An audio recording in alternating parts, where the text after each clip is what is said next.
Dans la deuxième partie de cette interview, Madame Victoire Ingabire Umuhoza annonce le retour des exilés membres des FDU pour l'enregistrement de leur mouvement comme parti politique.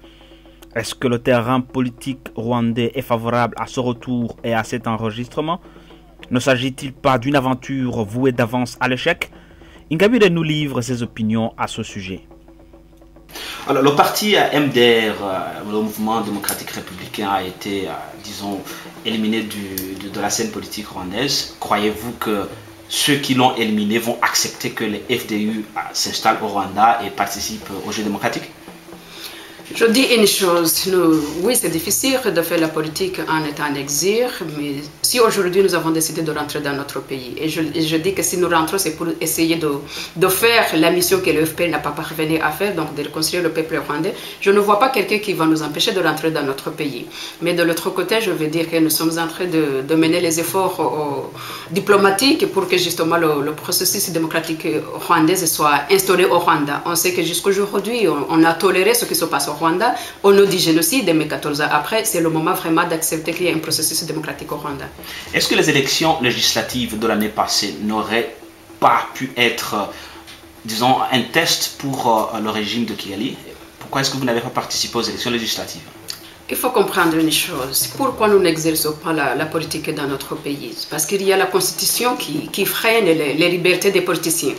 Alors, le Parlement qui aujourd'hui au Rwanda n'a aucun pouvoir de changer quoi que ce soit. Si vous voyez la constitution rwandaise, il n'y a que le président qui a le pouvoir de pouvoir changer la constitution. C'est pour cela qu'aujourd'hui, nous voulons militer justement pour occuper cette place qui nous permettra de changer beaucoup de choses qui ne vont pas au Rwanda. Mais alors, comme vous l'avez dit vous-même, la première étape sera de faire enregistrer, de faire accepter le parti au Rwanda. Qu'est-ce que vous ferez si le parti n'est pas accepté?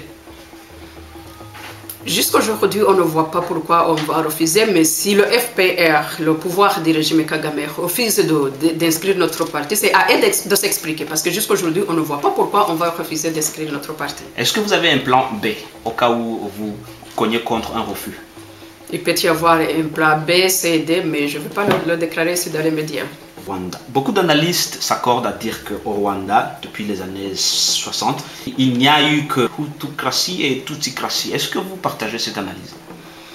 Non, je crois aussi que ça c'est exagéré. Moi, je ne crois pas qu'il y a Hutucratie ou Tutsi-cratie au Rwanda. Je sais bien qu'il y a certains leaders qui, pour rester au pouvoir, ont fait recours à la solidarité ethnique pour se maintenir au pouvoir.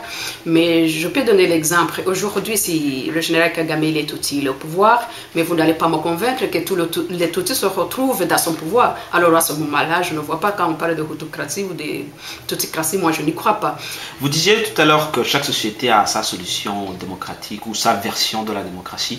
Alors une de ces sociétés c'est la Belgique où majorité linguistique signifie majorité politique. Est-ce que ce serait une solution pour le Rwanda où majorité ethnique signifierait majorité politique? Non, je ne suis pas du tout d'accord avec cette position. Pour le cas du Rwanda, ce que nous disons, il faut vraiment un dialogue entre toutes les composantes de la société rwandaise, de façon que nous puissions nous mettre d'accord sur les institutions constitutionnelles qui nous permettent de mettre en place un système de gouvernance qui sécurise chaque partie de composante de la société rwandaise. Alors, chez les voisins burundais, justement, où les mêmes composantes se retrouvent, les Hutus, les Tutsis et les Tutsis, il y a eu cette discussion politique et ils sont arrivés à la conclusion que 40% des députés seraient Tutsis et 60% des députés Hutus, et que si le président est Hutu, le vice-président serait Tutsi. Est-ce que, puisque ça marche au Burundi, est-ce que ça ne marcherait pas au Rwanda? Oui, mais je vois cette situation comme une situation transitoire. Pour nous, nous pensons qu'après que justement on partage le pouvoir sur base ethnique, qu'on arrive à éduquer nos peuples jusqu'à ce qu'ils comprennent qu'il est nécessaire que les gens se regroupent ensemble parce qu'ils partagent les idées, non pas parce qu'ils sont du même ethnie.